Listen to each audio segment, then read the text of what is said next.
All right. Next on the list is a bit of a talk about uh, theme in. What we end up with is corporate connectivity, and I have the TCFD is one example. Now, this is specific to climate change in that. It's attempting to communicate and verify carbon quantities. Important idea. However, um, some of that information exists through the EPA. Reporting in the more of a accounting or accounting communications is usually internal. It's so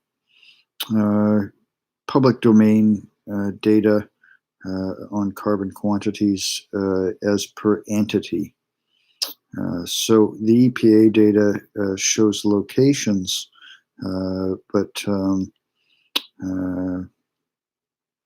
now we know what entities.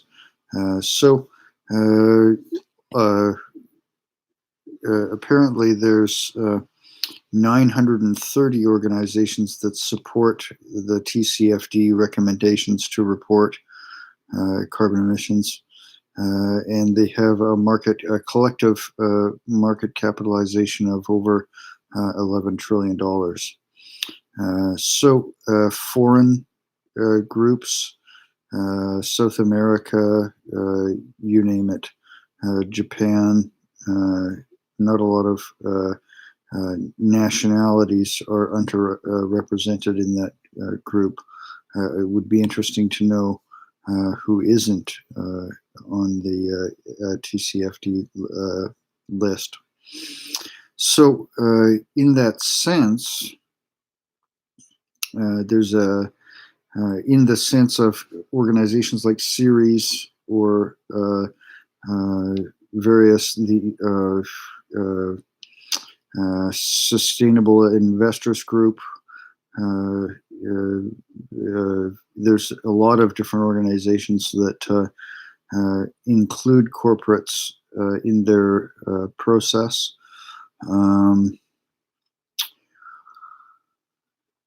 There's a tendency to support certain initiatives or certain thematic focus that may or may not be completely holistic as environmental consideration.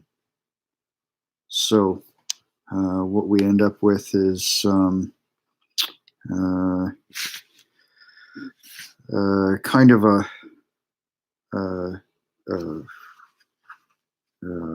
focus on what we'd like to see as economic interest. However, what we end up with as environmental consideration, sometimes there's large margins of difference there, whereby there's information gaps, and really what we're looking for is natural system stability, which is a larger and some of that is attached to carbon, is attached to social cost. But when it comes down to it, some of that information or guidance or material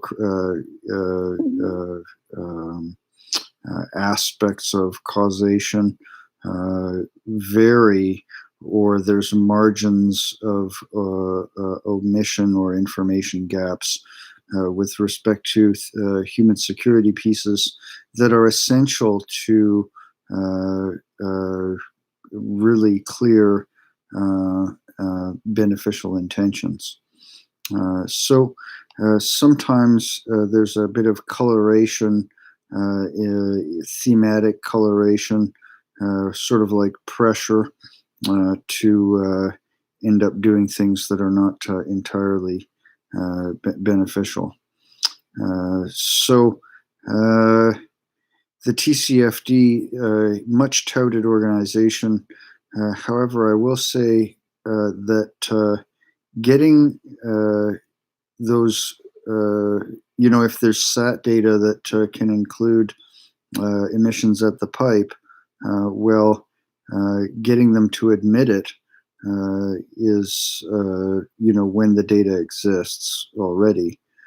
So it would be plausible that the data exists somewhere. The EPA might have it, and then we can discern. So disclosure and process is considered to be far more beneficial. Wanted to mention that in the EU, the various mayors, sort of like a union structure between various mayoral posts in Europe, asking for direct funding to bypass national considerations. Not sure exactly how that's structured. There's an article online. East European mayors urge EU, and you could look for that. Google it under climate finance. Kathy Patillo and Hugh Bradenkamp published a paper years ago. I think it's 2010. It's called "Financing the Response to Climate Change." And in that paper, they detail some of the, it's a precursor to recognition of, I mentioned before, BlackRock, and I'm not really a proponent because I don't know enough about BlackRock, but coming up with the $40 trillion deployment figure for renewables. And that may be from the OECD data on technical note on infrastructure needs, I think it's called. So we could look that up. But the paper "Financing the Response to Climate Change" by Kathy Patillo and Hugh Bradenkamp, it's an important piece of work in the process of understanding scale and release of funds.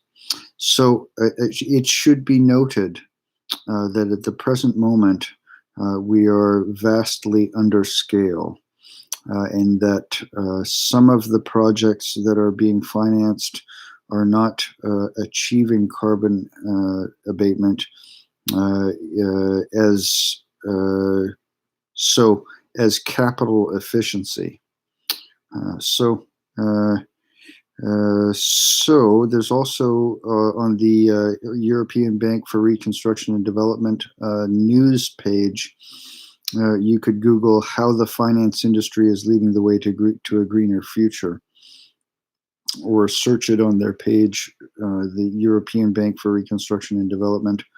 And that outlines policy lag as a governmental process, whereby financial institutions are starting to engage in logic and rhetoric that is far ahead of. Emergency sessions in Parliament aside, there seems to be a perception of advantage in that the financial selection process exists in the purview of financial institutions themselves. So leading the way, it's hard to say. Also wanted to make note of an MIT paper. It's called "Scenarios of Global Change: Integrated Assessment of Climate Impacts." Important to note that MIT has various donors. Some of the information there we have to be very cautious. Dare to suggest that we have to be cautious of. Now, this paper was in part funded by Shell Oil Company, so dare to suggest that we have to be cautious of what might be an information gap in impacts as timed. So we know for sure we're not programming lag in Earth system modeling as far as impact scheduling because of oil and gas companies. But in the conversation, there's logic that pertains certainty and what to include in modeling structure. So as the Catherine Hayhoe mentioned in an article, now I don't know if it was NPR or one of these news agencies, but I can quote that it isn't included if it isn't completely certain. Now, that's not a quote, but to that effect, it isn't included in modeling structure if there isn't a high degree of certainty. However, it should be noted that as far as risk, approaching a probability for larger catastrophic circumstances, we want to be absolutely certain.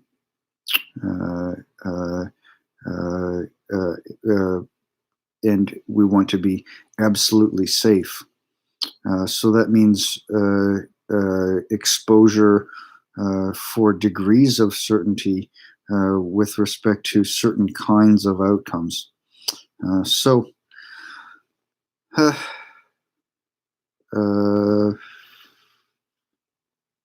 That's most of it for that one. More to come on all of this. But I've been following the TCFD a bit, and for what they have to support, it may be deceptive how much real change is taking place. They produce large amounts of material, but the knowledge itself, as far as emissions, probably already exists. The difference of reporting,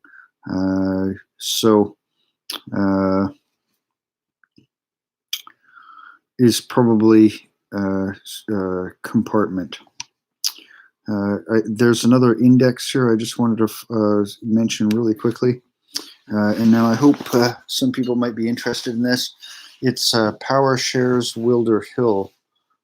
Power Shares, and it's an index. It's also a tradable index, so you can purchase shares of this index. Now, I'm not a proponent or giving advice one way or the other, but it contains, the holdings contain, now I don't know if there's a logistics component to this in what they've included as supply chain, but there are a variety of renewable energy companies that can be invested in. I think so criteria or strategy aside, anyone could take a look and give it a read and find out what they had in mind for what they included as holdings, and see if that suits their interests. In a lot of cases, this sort of thing has been short sold. So there's some volatility. However, recently it's doing quite well. So it's at its appropriate value now, is my guess, and it's a guess. All right, be well until next time.